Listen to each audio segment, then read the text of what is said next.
City news वसा जनसेवेचा 10 children या आंतरराष्ट्रीय उपक्रमांतर्गत होत असलेल्या या बहुविध चर्चासत्र कार्यक्रमात आज शिवसेना नेत्या तसेच महाराष्ट्र विधान परिषद उपसभापती नीलमताई गोऱ्हे या उपस्थित होत्या।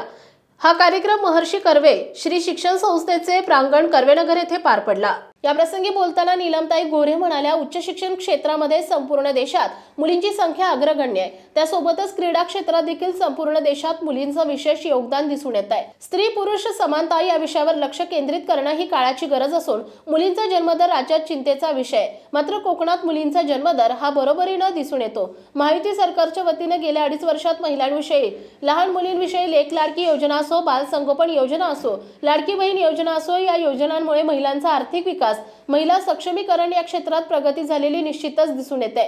लाडकी बहीण योजनेमुळे गरीब घरातील मुलींच्या शिक्षणात निश्चितच प्रगती झाल्याचं भविष्यात आपल्याला दिसून येईल। तसेच या योजनांमध्ये अनेक संस्थांकडून जनजागृती होणं हे देखील तितकंच महत्त्वाचं आहे। मुलींच्या विषयी बोलताना उपसभापती नीलमताई म्हणाल्या, लैंगिक छळाच्या घटनेमध्ये मुलींनी हिंमत दाखवणं आवश्यक आहे। मुलींनी हिंमत दाखवल्यास निश्चितच न्याय मिळवायला अधिक मदत होईल असं सांगत त्यांनी अशा घटनांत प्रतिकाराच्या प्रसंगाची उदाहरणे दिली आहेत। या कार्यक्रमास विविध क्षेत्रातील संस्था चालकांचा, विशेष करून मुलींच्या शिक्षणासाठी काम करणाऱ्या संस्थांचा सहभाग होता।